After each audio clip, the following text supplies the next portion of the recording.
In a town called Whimsyville, there lived a special boy named Leroy. Leroy had a magical gift. He could talk to animals, not just dogs and cats, but all kinds of creatures like birds, squirrels, and even little insects. One sunny morning, Leroy decided to go on an adventure.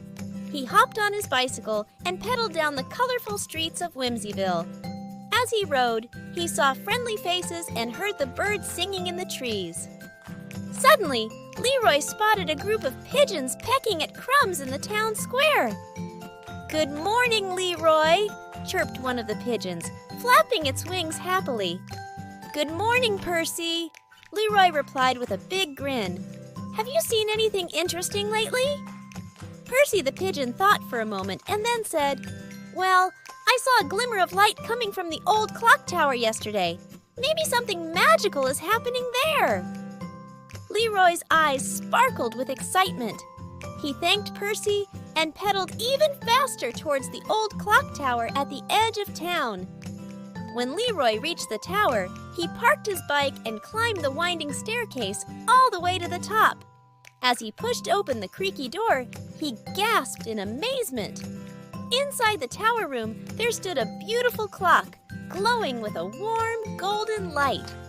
Leroy's heart raced as he realized this was the magical clock everyone talked about. "Hello, Leroy," chimed the clock in a gentle voice. "I've been waiting for you."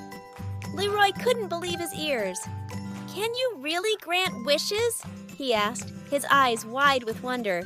The clock nodded. "Yes, Leroy," it said. "But remember, wishes are special, and you must use them wisely." Leroy thought for a moment, then closed his eyes tightly and made his first wish. "I wish for happiness and joy for all the animals in Whimsyville," he said softly. As soon as Leroy spoke the words, the clock chimed happily, and a warm feeling filled the room. Leroy knew his wish had come true. From that day on, Leroy became known as the boy who could talk to animals and make wishes come true. The animals of Whimsyville were his friends, and together they explored the town, spreading happiness wherever they went. And so, in the colorful town of Whimsyville, Leroy and his animal friends lived happily ever after, sharing laughter, adventures, and the magic of friendship.